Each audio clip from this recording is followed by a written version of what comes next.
dear students, welcome to my YouTube channel. ನನ್ನ ಹೆಸರು ಲತಾ. ಇಂದು ನಾನು SSLC ಪರೀಕ್ಷೆಗೆ ಸಂಬಂಧಿಸಿದಂತೆ ವಿಜ್ಞಾನ ವಿಷಯದಲ್ಲಿ ಕೇಳಬಹುದಾದಂಥ ಕೆಲವೊಂದಿಷ್ಟು ಕಡ್ಡಾಯ ನಿಯಮಗಳು ಮತ್ತು ವ್ಯಾಖ್ಯಾನಗಳ ಬಗ್ಗೆ ನಿಮ್ಮೊಂದಿಗೆ ಡಿಸ್ಕಸ್ ಮಾಡ್ತಾ ಇದ್ದೇನೆ. ಬನ್ನಿ ವಿಡಿಯೋನ ಸ್ಟಾರ್ಟ್ ಮಾಡೋಣ. ಯಾವ ನಿಯಮಗಳನ್ನು ಕಡ್ಡಾಯವಾಗಿ ಕೇಳ್ತಾರೆ ಅಂತಂದರೆ, ಒಂದನೇದಾಗಿ ಓಮ್ನ ನಿಯಮ, ಎರಡನೇದು ಜೌಲ್ನ ನಿಯಮ, ಮೂರನೇದು ಫ್ಲೆಮಿಂಗ್ನ ಎಡಗೈ ನಿಯಮ ಹಾಗೂ ಬಲಗೈ ಹೆಬ್ಬೆರಳು ನಿಯಮ ಮತ್ತು ಬೆಳಕಿನ ಪ್ರತಿಫಲನದ ನಿಯಮಗಳು ಮತ್ತು ಬೆಳಕಿನ ವಕ್ರೀಭವನದ ನಿಯಮಗಳು. ಇವಿಷ್ಟನ್ನು ಕೇಳ್ತಾರೆ. ಮೊದಲಿಗೆ ಬನ್ನಿ ಓಮ್ನ ನಿಯಮ ಏನು ಹೇಳುತ್ತೆ ಅನ್ನೋದಾದರೆ, ಸ್ಥಿರ ತಾಪಮಾನದಲ್ಲಿ ಒಂದು ಲೋಹದ ತಂತಿಯ ನಡುವಿನ ವಿಭವಾಂತರವು ಆ ತಂತಿಯಲ್ಲಿ ಹರಿಯುವ ವಿದ್ಯುತ್ ಪ್ರವಾಹಕ್ಕೆ ನೇರ ಅನುಪಾತದಲ್ಲಿ ಇರುತ್ತದೆ. ಇದರ ಸೂತ್ರ ಏನಪ್ಪ ಅಂದರೆ, V is directly proportional to I.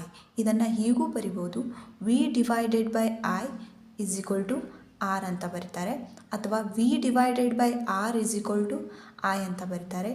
ಹಾಗೆ ಇನ್ನೊಂದು V is equal to I R ಹೀಗೂ ಸಹ ಬರೀತಾರೆ. ಇದು ಏನು ಓಮ್ನ ನಿಯಮ. ಇನ್ನು ಎರಡನೇದು ಅಂದರೆ ಜೌಲ್ನ ಉಷ್ಣೋತ್ಪಾದನಾ ನಿಯಮ. ಬನ್ನಿ ಏನು ಹೇಳುತ್ತೆ ನೋಡೋಣ. ಒಂದು ರೋಧದ ಮೂಲಕ ವಿದ್ಯುತ್ ಹರಿಸಿದಾಗ ಬಿಡುಗಡೆಯಾಗುವ ಉಷ್ಣವು ರೋಧದಲ್ಲಿ ಹರಿಯುವ ವಿದ್ಯುತ್ ಪ್ರವಾಹದ ವರ್ಗಕ್ಕೆ ನೇರ ಅನುಪಾತದಲ್ಲಿರುತ್ತದೆ. ಎರಡನೇದಾಗಿ ರೋಧಕ್ಕೆ ನೇರ ಅನುಪಾತದಲ್ಲಿರುತ್ತದೆ ಮತ್ತು ರೋಧಕದ ಮೂಲಕ ವಿದ್ಯುತ್ ಪ್ರವಾಹ ಹರಿಯುವ ಕಾಲಕ್ಕೆ ನೇರ ಅನುಪಾತದಲ್ಲಿ ಇರುತ್ತದೆ. ಇದು ಜೌಲ್ನ ಉಷ್ಣೋತ್ಪಾದನಾ ನಿಯಮ. ಇದರ ಸೂತ್ರ ಏನು ಅಂತಂದರೆ, H is directly proportional to I square R into T, ಅಥವಾ H is equal to I square R into T. ಇದು ಜೌಲ್ನ ಉಷ್ಣೋತ್ಪಾದನಾ ನಿಯಮ. ಇನ್ನು ಮೂರನೇದು ಫ್ಲೆಮಿಂಗ್ನ ಎಡಗೈ ನಿಯಮ.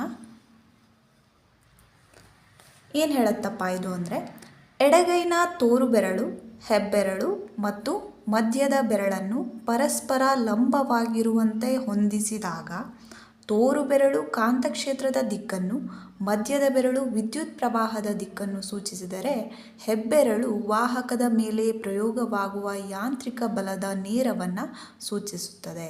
ಇದು ಫ್ಲೆಮಿಂಗ್ನ ಎಡಗೈ ನಿಯಮ. ಮುಂದಿನ ನಿಯಮ ಬಲಗೈ ಹೆಬ್ಬೆರಳು ನಿಯಮ. ಬಲಗೈನಲ್ಲಿ ವಿದ್ಯುತ್ ಪ್ರವಾಹವಿರುವ ವಾಹಕವನ್ನು ಹಿಡಿದಿದ್ದರೆ ಹೆಬ್ಬೆರಳು ವಿದ್ಯುತ್ ಪ್ರವಾಹದ ದಿಕ್ಕನ್ನು, ಉಳಿದ 4 ಬೆರಳುಗಳು ಕಾಂತೀಯ ಬಲರೇಖೆಗಳ ದಿಕ್ಕನ್ನು ಸೂಚಿಸುತ್ತವೆ. ಇದು ಬಲಗೈ ಹೆಬ್ಬೆರಳು ನಿಯಮ. ಮುಂದಿನ ನಿಯಮ ಬೆಳಕಿನ ಪ್ರತಿಫಲನದ ನಿಯಮ. ಏನು ಹೇಳುತ್ತೆ? ಒಂದನೇ ನಿಯಮ, ಪತನ ಕೋನವು ಪ್ರತಿಫಲನ ಕೋನಕ್ಕೆ ಸಮನಾಗಿರುತ್ತದೆ. ಹಾಗೆ ಎರಡನೇ ನಿಯಮ, ಪತನ ಕಿರಣ, ಪ್ರತಿಫಲಿತ ಕಿರಣ ಮತ್ತು ಪತನ ಬಿಂದುವಿನಲ್ಲಿ ಪ್ರತಿಫಲನದ ಮೇಲ್ಮೈಗೆ ಎಳೆದ ಲಂಬ, ಈ ಮೂರು ಒಂದೇ ಸಮತಲದಲ್ಲಿ ಇರುತ್ತವೆ. ಇದು ಎರಡನೇ ನಿಯಮ. ಮುಂದೆ ಬರುವಂಥದ್ದು ಬೆಳಕಿನ ವಕ್ರೀಭವನದ ನಿಯಮಗಳು. ಒಂದನೇ ನಿಯಮ, ಪತನ ಕಿರಣ, ವಕ್ರೀಭವನ ಕಿರಣ ಮತ್ತು ಎರಡೂ ಮಾಧ್ಯಮಗಳ ಸಂಪರ್ಕ ಮೇಲ್ಮೈಗೆ ಪತನ ಬಿಂದುವಿನಲ್ಲಿ ಎಳೆದ ಲಂಬ ಎಲ್ಲವೂ ಒಂದೇ ಸಮತಲದಲ್ಲಿರುತ್ತವೆ. ಇದು ಒಂದನೇ ನಿಯಮ.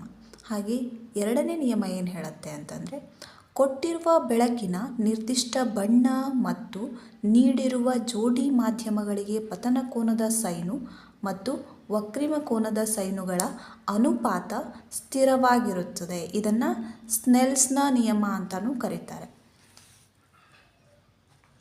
sin I divided by sin R is equal to R.